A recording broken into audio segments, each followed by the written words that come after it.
Now, every single new year, people tend to feel the exact same way, where they tell themselves, this is the year that I finally changed my life. The motivation is high. Everybody is genuinely ready to make a change and do something in their life. But most people fail time and time again. And it's not just because they don't care or because they don't try hard enough, but because they start the wrong way. So I don't want to make this another video where I'm just talking about working harder or being more disciplined or doing more in 2026, but more so about how to start correctly so you can genuinely see results for yourself and most importantly, sustain them so you don't have another repeat of 2025 for the 5th year in a row. Now, the way that most people tend to start self-improvement off is they tend to add every single thing at once. The gym, diet, cold showers, reading, journaling, early mornings, 100 different things, and it feels productive, disciplined, and like the right thing to do. It sounds fantastic on paper and when you tell other people about it, but it never seems to last for maybe, 1 to 2 weeks max. And then they fall off and they're living the same exact life on repeat for the 5th year in a row. So why is that? There's 3 main reasons. The first one being that it's too much change far too fast. You can't skip the gap from your current life to your dream life or where you want to be. You have to bridge it, because if you just try to skip it, you're going to fall right back down. It takes steps and it takes time to get there. Now, the second reason is that they don't build a real foundation first. So most self-improvement, it just kind of looks fancy. It's like the paint, but it's not the canvas. It's not the foundation. So it's kind of like trying to paint a picture without the canvas. If all you have is paint, you're not going to be able to get very far with that, right? So you need to focus on building a foundation before anything else. And the third and final reason is that effort is simply spread far too thin. So I want you to think about your effort kind of like a ball here. And if you have 20 different things like diet, cold showers, reading, meditation, early mornings, all of these different habits that you want to do, your effort can only spread so far out into each one of these things. But if you just pick 1 or 2 foundations, big things that really do matter and change your life, this ball of effort, all of a sudden, it becomes much more powerful because it's just going to 1 or maybe 2 things max, and then you will start to see some results there. So in short, you're basically putting in too much effort too quickly into a bunch of things that don't matter, instead of steadily putting effort into just 1 or 2 things that do matter. So here's the real shift that I would make if I were to start self-improvement all over again in 2026.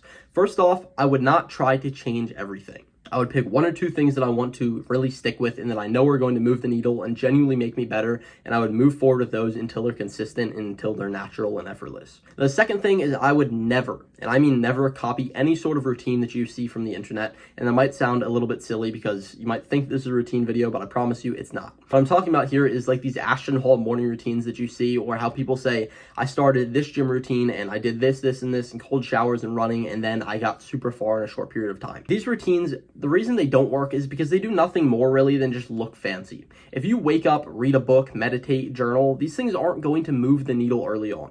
There may be 5 to 10% of real change, and if the fundamentals aren't in place, they're not really going to do much because the fundamentals are going to be that main 90 to 95%.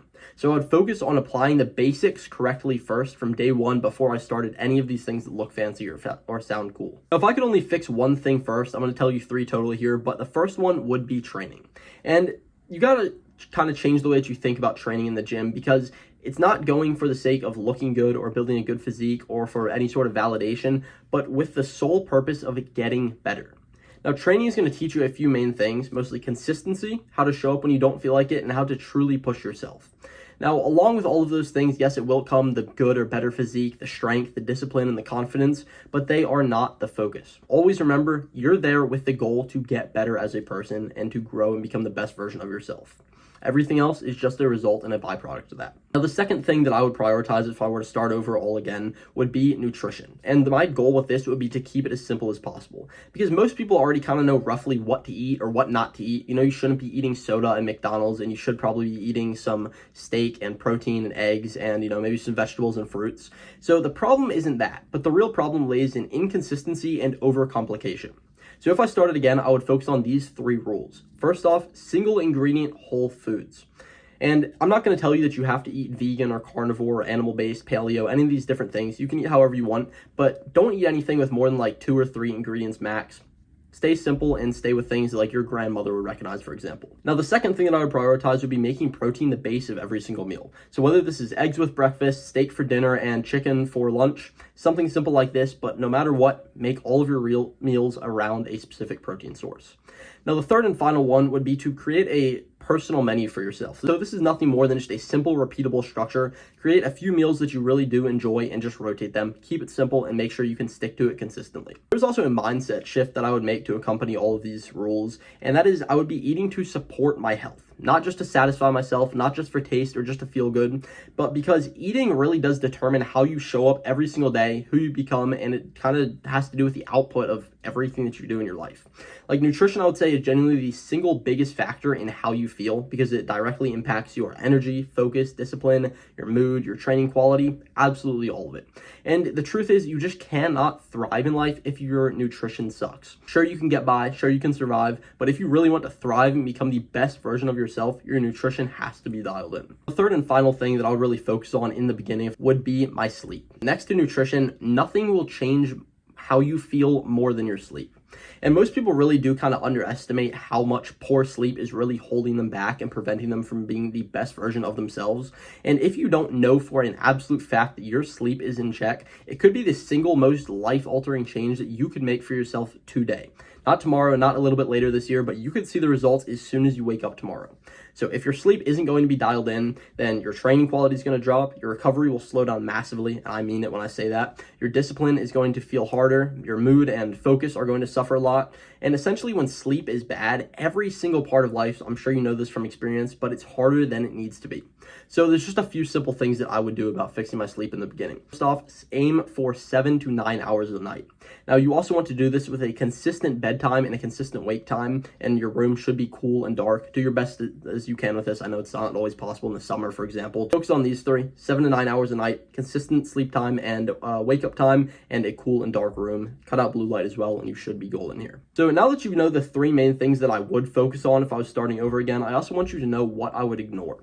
Now, the first one would be perfection and optimization, because the truth is there is no best or perfect way to do anything in life. And the majority of change, it's not found in the details of the actions, but in the actions themselves. The second thing that I would make sure I would ignore would be anything that doesn't really move the needle. Like I said earlier, the majority of self-improvement habits are maybe like 5 to 10% of what's really going to change your life and make an impact for you. So I want you to focus on 90 to 95% first. Focus on the foundations, so your training, sleep, habits, lifestyle, your nutrition, and do these things until you're consistent with them, until they're effortless, and until they're natural, and then you can start doing the reading, journaling, meditating, all of these other things that seem cool and fancy.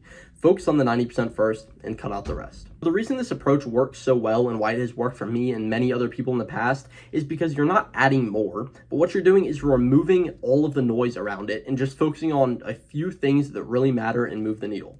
So this is going to be your training, your nutrition, and your sleep. Now, I get it. These things absolutely do not sound as cool and impressive to other people as, cold showers, waking up at 4 a.m., running and reading and doing all these other crazy things, but they absolutely do work and they will actually change your life because, again, this is 90 to 95%. The other things don't really matter that much. So focus on the foundations and you will start to see success this year. Now, what most people will tend to do anyway when it comes around to 2026 is first off, they're going to wait until January 1st. So you should get started right away. And when they do wait until January 1st, they're going to try to add 20 or so habits that they saw on the internet, and they're only going to do this just to fail and live the same year over again for the 10th time in a row. So what I would make sure that I do instead is I would start very, very simple and pick one fundamental that you want to add. Not 2, not 3, not 10, pick 1. And I understand that this does not sound life-changing, and I know that you want to add every single thing at once, but trust me, we're trying to bridge that gap step by step rather than just skip it, because if you skip it, you're going to fall back down since you have no foundation and nothing built up to get you there. Now, 2026 does not need to be more difficult. You don't need to add more or try the same things as last year. 2026 simply just needs to be more precise and intentional. So if I were to start self-improvement all over again, I would not try to do more by any means. I would just focus on 3 or 4 main fundamentals and make sure that they are done properly. If you do want to start 2026 off properly and not repeat last year again for the 5th year in a row or so, and you are interested in one-on-one help applying this correctly, you can book a call with the link below and we will be talking very, very soon. But if not, hopefully you still gained something from this video. It's completely fine too. But I do not want you to just go out and watch another video. Pick one fundamental and get started today.